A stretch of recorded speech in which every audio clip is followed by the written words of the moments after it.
What's up, Bulls Nation? You found yourselves locked on Bulls. I'm Matt. That is Big Dave. Up ahead on today's episode, Wednesday, December 15th, we got to talk about more tests cropping up all over the NBA, including with the Los Angeles Lakers, who are slated to play the Bulls at the UC on Sunday.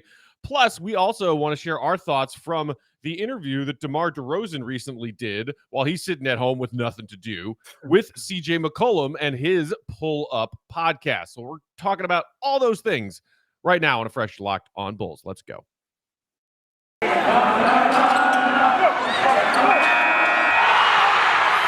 You are Locked on Bulls, your daily podcast on the Chicago Bulls, part of the Locked on Podcast Network, your team every day. Here are your hosts, Matt Peck and Big Dave Watson.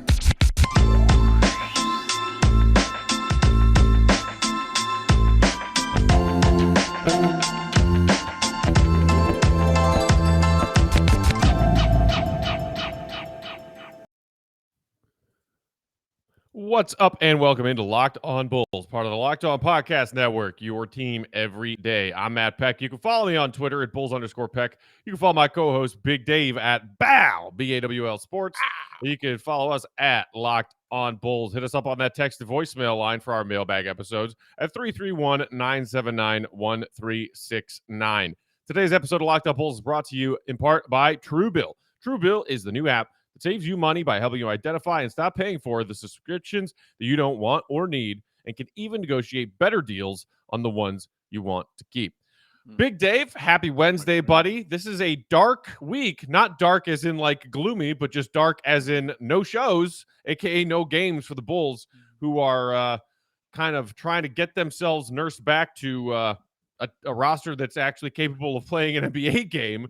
But, you know, here we are still 5 days a week. That is Locked on, and we're here anyway. And I don't know about you, I'm in a great mood because if you can't tell, I'm rocking my new City Threads, baby. How are you, my friend? I'm good. It's really great to see you. I completely hate missing shows. But as you know, there's really only one reason I would miss a show. But yeah, it's great to see you. I'm ready to do this. I'm ready to I missed talk. you yesterday. I missed you too, man. I missed all y'all. I really did. I had to talk by myself about this, this predicament that the Bulls are in. And now, Dave, it's kind of weird in that, the Bulls went through this early. They have still 10 players in health and safety protocols, but a handful of those could be making their way back soon. Kobe White and Javonte Green. And then shortly after them, DeMar DeRozan and Derrick Jones Jr. are on deck for guys who could be cleared and back with the team soon, maybe even by the time their next scheduled game is Sunday against the Lakers. But meanwhile, over the last 48 hours or so, we're seeing other teams start to deal with what the Bulls have already dealt with, which is positive cases cropping up all over the place and multiple players being placed in health and safety protocols. You got Giannis and DiVincenzo in protocols for the Bucks. You got Alvin Gentry, the Kings interim coach, earlier today announced that he's in protocols. Rick Carlisle's in protocols for the Pacers. So it's not just players, it's coaches. And of course, Brooklyn, multiple players, including Aldridge. I think they placed 4 in protocols on Tuesday. And then late last night, James Harden was added to that list of players and protocols for the Brooklyn Nets and the Lakers, who the Bulls are slated to play on Sunday. Yesterday, Dwight Howard and Malik Monk were put in protocols, and that was already on top of Talen Horton-Tucker. And then I think one additional Laker is on that list as well. So this is now becoming a big problem and not just one that the Bulls are dealing with. Yeah, it's definitely becoming league-wide. I think you and I kind of sadly expected that it would become league-wide. Yeah, it sucks, man. The Lakers game is really interesting because they even moved that game to a later time. They moved it from 2:30 to 7. So if the Bulls need to get more work in as far as a shoot around or anything's concerned, they can do that. But now my question is will the game even be played? Like will they even go out there and play that game? I'm glad that the league shut it down for the Chicago Bulls. I'm very thankful for that because on the last show, you and I definitely talked about that. Like, what the hell are you doing, NBA? You Yeah. see these things happening, shut it down. So I'm under the uh I continue to say that things should be shut down till Christmas. That's really how I feel. They should really, like, you got to get a handle on this, man, because it's just really getting out of hand. And now, Matt, like when you see it getting over, these West Coast teams starting to go through it, like you said, Alvin Gentry and the Lakers and things like that. So now, not only do you got Charlotte, New Jersey, Milwaukee, Chicago over here in the East dealing with it. Now you see it stepping and cropping up in the West, and it's just gonna keep going, guys. Like, I wish I could say it better. You know what I mean? Like, I Hmm. don't want to deliver it like this, but I'm just looking at what we've been through these past couple years and what it's looking like right now, and all I see is things continuing to grow and get bigger. You see it kicking off in the NFL. You see it Hmm. kicking off in the NHL. You see Hmm. it going around on those places. So, yeah, man, it just feels like it's on the horizon and on the cusp. I don't want it to be. I hope I'm completely wrong about all this, but just looking at how it's been, it feels like that's the way it's going, man. Yeah, and I guess, if there is something that you can be, thankful for, given all of these players out in protocols right now, it's that for the most part, it seems like a lot of them have asymptomatic cases, Yeah, and, yeah. and those who do have symptoms, they're fairly mild to semi mild, cold or flu like symptoms. Mhm. But some people have, with whatever strain this is that's going around NBA circles, it's hit some people hard. Vooch said that he had some pretty significant symptoms. I think Mhm. Kobe White, for a while there, was dealing with some pretty tough symptoms. And shout out to our guy Stacey King, who's still, I Mhm. saw some tweets of his between yesterday and this morning saying, yeah, man, like that whatever kind of COVID that Stacey got, it put him out of commission and has Yeah. put him out of commission for a while. So, hopefully Stacey's on the mend and feeling better and back on podcast soon. In the meantime, you're right. The NBA, we talked about this. We talked about the potential that the Bulls could just be the first or one of the first, like Charlotte, like you mentioned, Mhm. to go through this, and that it could be that there were a lot of other asymptomatic cases that just hadn't been tested yet across the league. And in the last couple of days, that seems to be what's happening. And, look, we're not scientists. This isn't a scientific or medical podcast of any kind. But whatever this is that's going around NBA circles certainly seems like it is a very, very contagious version of this virus that a lot of guys can be giving it to their teammates without Mhm. knowing it because Yeah, they feel yeah. fine and aren't doing testing. Because Mhm. last season, everybody was getting tested all the time, right? All And the then time. as soon Yeah. as somebody was tested positive, even like guys whose lockers were next to theirs, boom, out. And just Right. because of contact tracing. They're not contact tracing this year. And Right. so if you have all these guys who are asymptomatic and feel fine and then test positive, you're a day or two too late in a lot of these cases. And so usually when you see these tweets from Woj or from Shams, you're like, okay, well, here's this player on this team. You expect that a couple hours later or the next day, you're going to get at least one, if not multiple, of their teammates joining them in protocols. And that's what we're seeing. I talked about this with you off the show, or I said this to you off the show, the last show we did, how in our group text, like, I now dread seeing tweets that you all send now from Woj and from Shams. Like, as Yeah. soon as I see Woj and Shams, I get sad and I say, Yeah. "Oh, damn," because before it was a source of joy, a source Right. of, "Oh man, what just happened? Like, who just signed the contract? Who just got traded? Like, who Right. just hit somebody?" And now it's like, "Oh, somebody's got it. Oh, somebody else is sick. Oh, somebody else on the Bulls." And especially with what just occurred with the team that we love, like seeing 10 guys just go down. You know what I'm saying? Like with this, and you're right, Matt. Like, it's great that it's asymptomatic and the guys aren't having these symptoms, but it's also very, very scary because you're thinking about the people around them. That's all I'm thinking about. And Hmm. not even the players. I mean their families. You know what I'm saying? That's who I'm thinking about. Because if they're asymptomatic and they feel fine and they feel great, then why wouldn't you continue on with your life? Why wouldn't you Right. continue on doing certain things? So as soon as you find that out, immediately I think about their families. Like, man, are they okay? because they need to be tested immediately. Are they going to be all right? Like, is everybody going to set up? Is the kids, the wife, are there any elderly people in their homes that they're looking out for? I think about all these things that crop up in my mind, man. But it's a tough situation going on right now, Matt. I hope it's running its course now, and we don't have to deal with it, maybe another month or two. That's just hope talking right now. But yeah, it's a tough situation right now for the NBA and just for all sports across the board.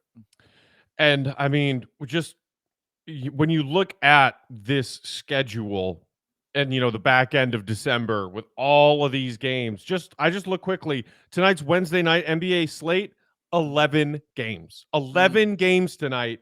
And some of those games include teams like the Lakers, who are in Dallas playing the Mavs tonight, right. with players dealing with positive tests. The Bucks are playing the Pacers tonight. The Bucks have placed Giannis and DiVincenzo in protocols. The Pacers are dealing with protocols. So you're talking about multiple teams who are going to play tonight that have breakouts happening or on the verge of happening. And a lot of them, like you were talking about, East Coast, West Coast, you got like Wizards Kings tonight, East Coast team versus West Coast team. You got Hornets Spurs, a Texas team, an East Coast team. You got, Lakers Mavs, a Cali team, a Texas team. You got, like all of it, Rockets Cavs, a Central team, a Texas team. If there are positive cases on the floor of these 11 NBA games tonight, this is going to go from, oh, gee, like it is now to, and then the league, the last thing they want is to cancel their Christmas Day slate, which I think makes them like 30% of their annual revenue with their ads on Christmas Day. Exactly. But man, I just feel like the league is bracing for something bad right now, and it really sucks because, again, what we want to be talking about is the fact that the Bulls are good. We're good now. And that's exactly why I think they should shut it down till Christmas. Is because I know how important Christmas Day games are to the league. And that's exactly why I'm like, well, if they're the most important, how about you just chill? You know what I'm saying? For a little bit and then kick that off on Christmas, man, and come back. But we'll see, man. We're just gonna go forward, and I'm keep seeing these tweets from you and John and Kev and keep dreading them. That's all I can do.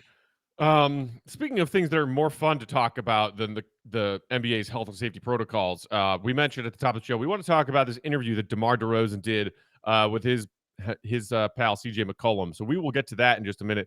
But first, Big Dave, tell the people where they can get themselves some nice threads if they want to maybe get themselves their own Christmas gift, and they want to beef up that wardrobe. Tell them about Stance. Oh, treat yourself. You know what? I said it last time, Matt. It was my first time going on Stance, and I saw they had the Wu-Tang shirts, and I was in. Well, guess what? I went back to the site, and I looked, and they also have socks. Like they're all about their socks. Do you know what kind of socks on socks? Do you know what kind of socks they have? They have Anchorman socks. All right. There are Sex Panther socks, ladies and gentlemen. 60% of the time, it works every time. It says that on the sock. They have it. You can go and you get you some of this, man. Why wouldn't you go to this wonderful site, yo? Founded in 2009, Stance Apparel represents the radical reinvention of socks, underwear, and athletic apparel with a sharp focus on comfort, quality, and creativity. Stance brings an atypical aesthetic along with some pop culture's hottest collaborations for the ultimate in style and self-expression. Because everything you wear should be a direct extension of who you are and how you feel. These are called facts, ladies and gentlemen. So this is what you can do. Stans believes that the perfect fit matters more than fitting in. Those who feel good, do good. Go see for yourself. Register for an account at stans.com. Get 15% off your first purchase. That's 15% off them cool socks I just told you about. Use the promo code locked on at the checkout and you will get that. Enjoy the color and comfort of a life less ordinary with Stance. Stance! I was singing REM right there. That's what I was singing. It was Stan. That's what I was singing. Okay. I was trying to figure that out. Okay, so on Friday of last week, DeMar DeRozan was the guest on CJ McCollum's podcast called Pull Up with CJ McCollum. It's first and foremost, Dave, I just want to say I love the fact that all of these NBA players, some retired like JJ Redick, some still active, are like in the podcast biz now. Yeah. Because it's one thing for guys like us to sit here and talk about the Bulls every day and talk about the NBA every day. But these podcasts that these NBA guys are doing give you, I feel, a glimpse behind a door that we don't get when they're just answering questions at the podium or answering questions that the media are asking them at shoot around or at practices. And it's a part of the new version of media covering the NBA in particular that I really, really love, because it's like, hey, the players are kind of doing part of the media's job for us because they want to do it their way. And it was my first time listening to CJ McCollum's podcast, Pull Up. It's my very first time. And I got to say, I rather enjoyed it. CJ McCollum is really good at this. All right. He's a good interviewer. He is really, really a good interviewer. And I hope this becomes on a bigger platform, in some way, shape, or form, because there's something there. You know what I'm saying? Like, it's really good. I was enthralled. Like, I was into it. I was like, this is a good show. Like, yeah, like this is enjoyable. So yeah, shout out to CJ McCollum for having a really solid show. But you're right, Matt. Like, just seeing, because players, throughout our life and time, they've always complained about, the media. They don't get it right. They twist our words. They do things like that. I remember going to another sport. I remember when Brian Urlacher used to release statements through like Fox Sports Online. He would just write out a whole thing and just release the interview that kind of way, because guys aren't trusting of the media. Kevin Durant's another one. Guys aren't just really trusting of the media. His quote tweet on Skip Bayless the other night, like Skip was trying to praise Kevin Durant to slander LeBron, which Skip loves slandering LeBron more than I do, and that is a short list of people. That's and Kevin just quote tweeted it saying, "I really don't like you." Yes, he did. He absolutely said that. Oh man, dude. But yeah, it's a perfect example right there. A perfect example, dog. So it's good when these guys can have their own platform. Like Draymond Green has his as well. Kevin Durant has I think it's called the Boardroom on ESPN. Boardroom, yeah. LeBron's got the barbershop. Right. The shop. Yeah, man. Like, guys are getting their own platforms and being able to have their own narratives the way they want it shaped. You know what I'm saying? Which is fine. I don't have an issue with any of that. If you feel like you're getting it straight from the horse's mouth, that's great. But why I like CJ McCollum's was just because of the interview factor of it. It was just really, really good. It seemed forced. It just seemed very, very solid and very smooth. And like, these are the conversations that these guys have when we're not around. Yeah. They talked a good amount about DeMar's transition from San Antonio to Chicago. We'll talk about that. Also, some interesting stuff about, his upbringing and his life, his young life in Compton. I want to talk about that. But first, Big Dave, we have to address this first. There was like a rapid fire question sequence towards the end of the interview. And one of the questions was Peyton Manning or Tom Brady. And my guy, DeMar DeRozan, picked Peyton Manning. What do you got to say for yourself as a Tom Brady stan? Oh man, well, first of all, not a Tom Brady stan. I just enjoy greatnus. As okay, anytime that guy sneezes, you tweet his full name with like 6 middle names on Twitter. You mean, first of all, I tweet his whole name. Like, let's get it right. It's the whole name, and I tweet it when he does something great, because I appreciate greatness. When he threw the game-winning touchdown in overtime, I tweeted it out because it was great. I loved it. It was awesome. That was a former Bear receiver. But you're not a stan. That's called being a fan who appreciates greatness. I know I stan. Okay. I don't own any Tom Brady anything. All right. Nothing. Really? Nothing. I own Tom Brady nothing. All right. Ric Flair. Yeah, you can argue me on stands on that. Michael Jordan. Yeah, you can argue me on that. Plenty of music dudes. But Tom Brady, I'm just a fan of the greatness. That's all. But when he said that, it's a shame that we're in each other's brain, because the minute he said that, I thought about you. Like, as soon as he said Brady or Manning, I thought about Matt. And I said, oh my God, if he says Manning, I'm going to hear about this, Matt. Then he said, I was always a Manning guy. And I was like, is he going to do it? And then McCollum, in a great interview style, just kind of pushed him toward it. You know what I'm saying? Said, no, if that's what you feel, say what you feel. You got to give me one word. You know what I mean? Mm-hmm. Peyton Manning. He chose Peyton Manning. I have no problem with him choosing Peyton Manning. He's a Peyton Manning guy. Peyton Manning's great. Yeah. That's wonderful. He'll lose when he goes against Tom Brady, but that's fine. If he chooses Peyton, I have no issue with that. To each his own, Matt. To each his own. It's crazy that the only time the Bears have been to the Super Bowl in my lifetime, so Bears win the Super Bowl after the 85 season in winter of 86. I'm born in 87. The one time in my life the Bears have gone to the Super Bowl, they were beaten by Peyton Manning. I should hate him. I should hate him for that. But you know what? I don't. You know who I do hate? Tom middle name Brady. Junior. Junior. Yeah. Throw a Junior on there. It's all right. I don't mind it, Matt.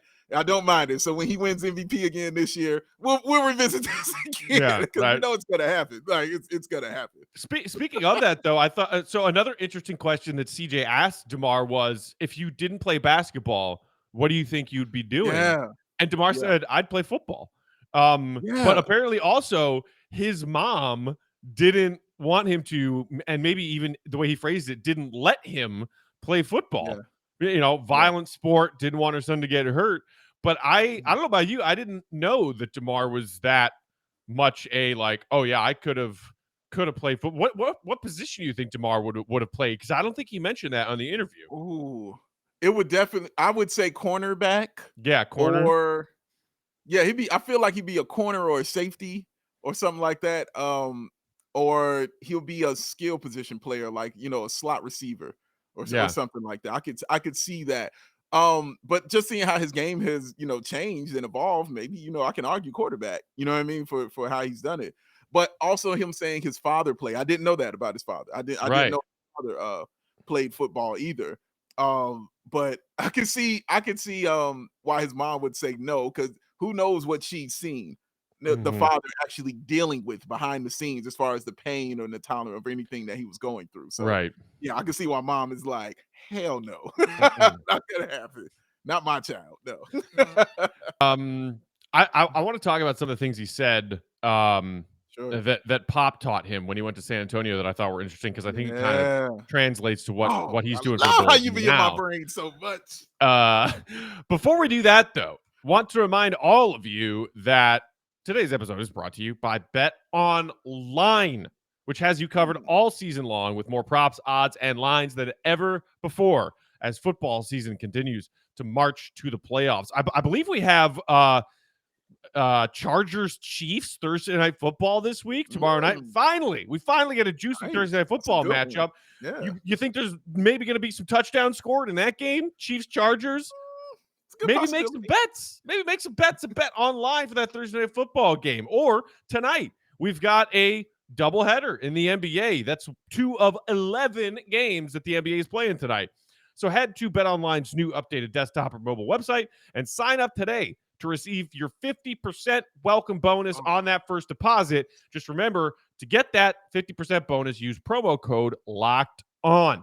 From basketball, football, NHL, boxing, UFC. By the way, Kendall Gill, shout out. Hey, Jake Paul, fight Kendall Gill, you coward, so we can bet on it. I'm putting my money on Kendall Gill. Write down your favorite Vegas casino games. Don't wait to take advantage of all the amazing offers available for the 2021 season. BetOnline, the fastest and easiest way to bet all your sports favorites. BetOnline, where the game starts. Guys, you know what we need to talk about? Those bars that are built. That's right. We ain't talking about working out. We ain't talking about rhymes. I'm talking about deliciousness, healthiness. And there's only one place you can get that, y'all. That is Built Bar. You know it's the holiday season. You know people out in the stores ready to fight each other over the latest toy. You know what's going to happen. You know what will come in handy? Some delicious Built Bars, because you're going to need that protein. You're going to need that low calorie, and you're going to need to feel energized and juice to get out there and drop that elbow on that person that is stealing that new doll that you want to get for your child. And They have so many delicious flavors, y'all. Raspberry, mint brownie, peanut butter brownie, cookies and cream, cherry. And they also got flavors of the month. Matthew Peck, will you please tell the people the flavor of the month at Built Bar? They just keep cranking them out, man. It's the holiday season. I mentioned the other day you can get an eggnog flavored Built Bar. They've added to that a gingerbread flavor. Oh! Eggnog and gingerbread. Get some. Come on. And guys, low calories, like 130 calories, y'all. Oh, low fat, but high protein, baby. So go ahead and get you some. Go to built.com. Use that promo code LOCK15 to get 15% off your order. That is built.com, promo code LOCK15. Get 15% off your order. Built Bar! Drop an elbow on somebody. All right. So I don't know if this is what you found most interesting with DeMar's chat with CJ McCollum talking about his experience with Pop in San Antonio, but for me it was him talking about how he got to San Antonio and Pop was like, "Okay, so you're gonna be the point guard," and then continued to talk, and then DeMar was like, "Wait, what?" Yeah. And then talked about how Pop gave DeMar the confidence to say, yeah, no, you're going to be our point guard pretty much, and you can do that. And then DeMar kind of absorbed that confidence that Pop had in him and then completely opened this brand new window to his game that he maybe didn't necessarily know himself that he had. Right. That's a great way to say it, Matt. And of course, that's what stood out because it stood out in your brain. So of course, that's what stood out in my brain. Of course, that was the thing I thought of first because it was great to hear that because it was just great to hear his evolution, you know what I'm saying, of the game because he got sent to San Antonio and he might have felt like, it was a downgrade. You know what I'm saying? Because he was the man in Toronto. You know what I'm saying? Like CJ McCollum said on the low, he should have a statue out there. Like he's the man out there in Toronto. Outside of Vince, it was DeMar. You know what I'm saying? And he was the guy who stayed, you know what I'm saying, all those years. So great runs, great teams, you know what I'm saying, just with running into LeBron. And there's nothing anybody could really do about that in the conference. So, it was tough. But he went there, Matt, and learned other facets of his game that he probably wasn't even using or didn't know he could use. And that point guard was a part of it because nobody was pointing to him about being that point guard. Nobody. Everybody was saying that he could be that. But you know who did? Craig Popovich saw it in him, man. You're the one. And you see it, Matt, when you watch him here with the Bulls. You see that kind of, you know what I'm saying? Like just the way he reads the floor, you know what I'm saying? And puts himself in the right position to take the right shot. It feels more smooth than it did when it was in Toronto. You know what I'm saying? It feels a little easier, like he doesn't force anything like that. And we talked about that actually when he was when the Bulls first got him, how it would be good for him in the second unit because he could, surround himself out there and get guys going because he knows how to get to the bucket and teams surround him. He'll find someone for the score. Do you not remember the New Jersey game? Do you not remember the New Jersey game when in the fourth quarter he cut to the bucket and they tried to jump down on him in the fourth? What did he do? Right over that Alonzo, who hit you with the cash money shot and then the cool LeVar Ball walk. So yes, it is important that I heard that aspect, Matt, and it was great to hear where it came from and even how it evolved and especially how it started, how it even got put in his head that he should be doing that. I love that you still insist on calling the Nets New Jersey. It is like it's just a silly little thing that just makes me happy all the time. I'm a Jason Kidd dude, love bro. It. It stays in my brain. And Drazen Petrovic, shout out. So it stays in my head like that. Yes, and Kendall Gill, New Jersey Nets for a time. He sure was. But and look, so DeMar isn't necessarily point guarding as much with the Bulls, but it's because he doesn't have to. He can be the primary ball handler at times. Zach LaVine can be primary ball handler at times. Lonzo Ball can be primary ball handler at times. And so, like, DeMar isn't averaging, 7 or 8 assists a game like he did to make his career high with his last season in San Antonio with Pop really putting that task on him. He is one of 3 or 4 Bulls players averaging somewhere between 4 and 5 assists a game. And I mean, who can complain about that kind of balance? It's just nice having a guy like DeMar added to your squad who knows that he can give you some point guard duties whenever you need him. And that's Right. like, as you mentioned, either creating shots for himself, being the guy running the offense, or finding looks for his teammates. Another thing that I found interesting from this interview between DeMar and CJ McCollum, his thoughts on how quickly the Bulls have gelled, Big Dave, and CJ being like, did you expect it to work this quickly? And DeMar was honest and was like, no. I mean, No. I thought it would take some time. And Yeah. and he credited a lot of that to not only unselfish, chips on shoulders teammates, but Billy Donovan and the coaching staff. And I think that those are the two biggest reasons we've seen the Bulls be successful as they are so far this season. Guys who are unselfish and just want to win, and a staff that, despite all of the guys missing time from injuries and now missing time from protocols, are putting winning combinations out there every night.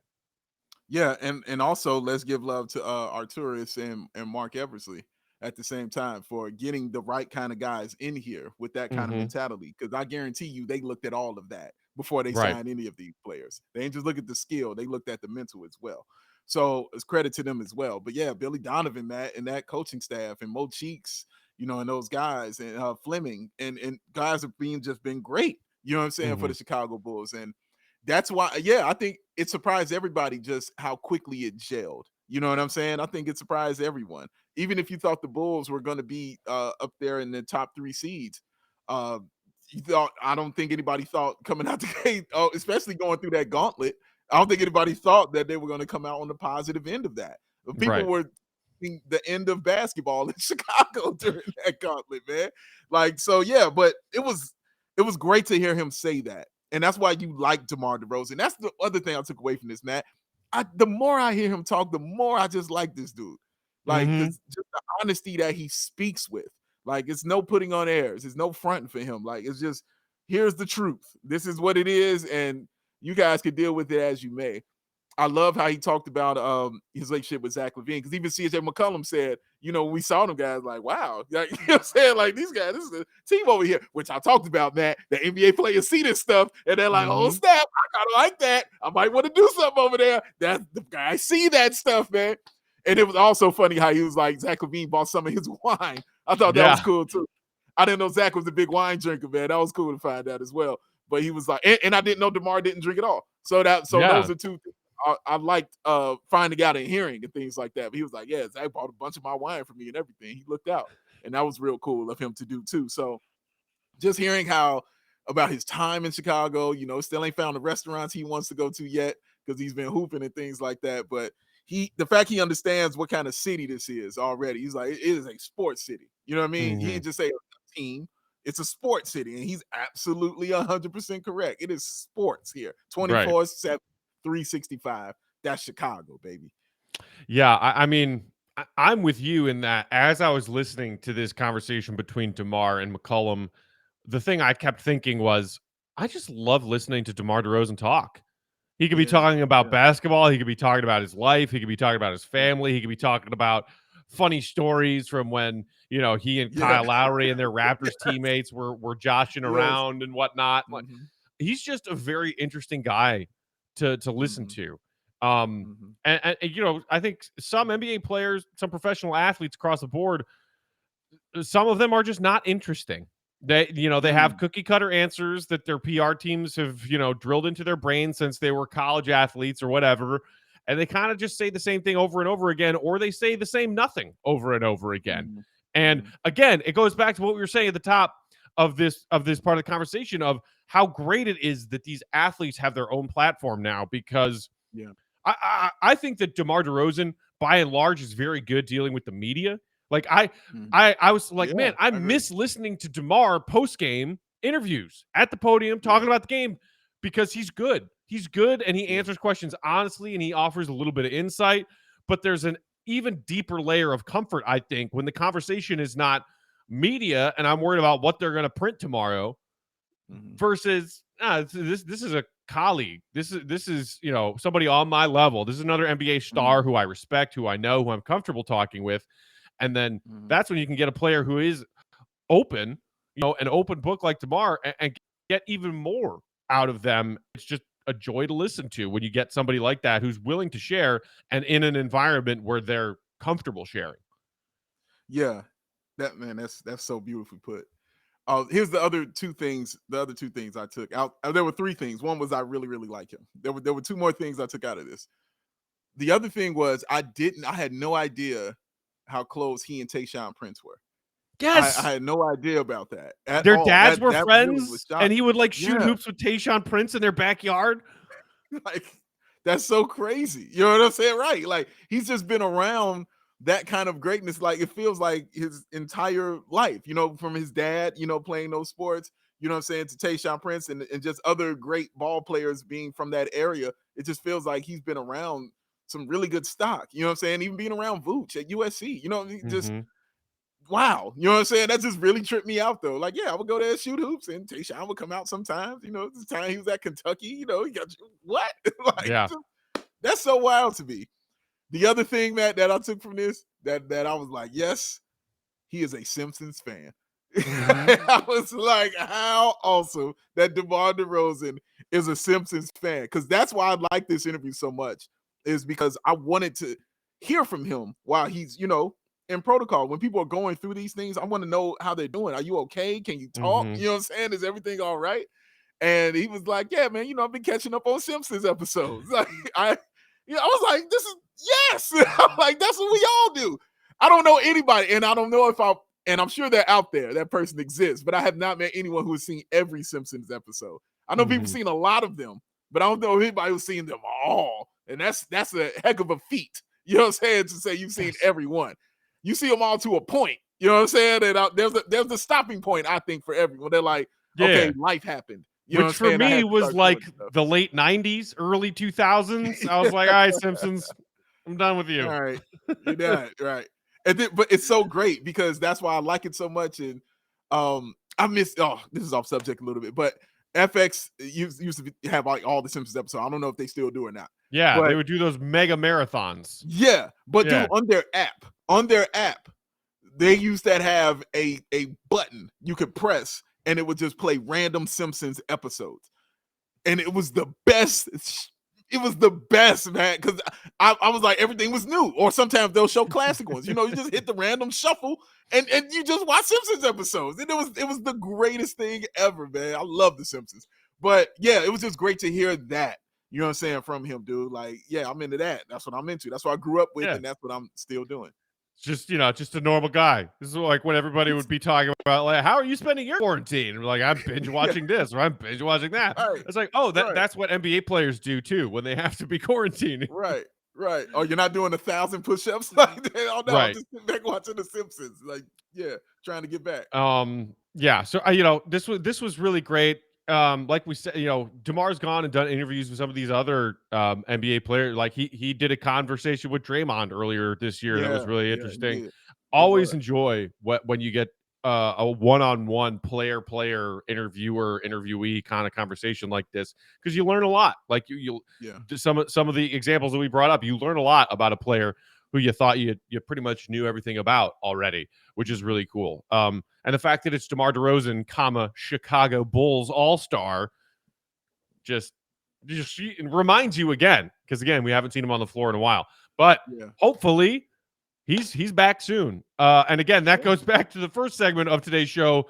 Will the Bulls-Lakers game happen? Because if it happens, DeMar DeRozan could very easily be cleared by that point because he's past his 10-day mark. Yeah. Does that game happen? Parentheses, should it happen? That's the bigger question as we sit here and twiddle our thumbs and look forward to seeing DeMar DeRozan play basketball in a Bulls jersey again. So yeah, that is that. Go listen to this interview. It's the Pull Up Podcast with CJ McCollum. The episode was dropped this past Friday with DeMar DeRozan as his guest. Listen to it if you haven't already. It's a great hour-long chat. That's it for today. We'll be back tomorrow. I think maybe we'll do a little look around the Eastern Conference tomorrow because we still have no game to talk about. And I know while the Bulls are on pause, where do we think they stack up in this Eastern Conference right now? Because there's a lot of interesting teams. So who's for real and who's pretending right now in the East? We'll talk about that. That's tomorrow. Until then, you can hit us up on Twitter. I'm at Bulls_Peck. Dave is at Bow. BAWL Sports. We are at Locked On Bulls, and that text to voicemail line is 331-979-1369. Hit that like button and subscribe to us on YouTube if you haven't already. Appreciate you for listening and watching wherever you are. Until next time, see you really good, Bulls Nation. Peace out.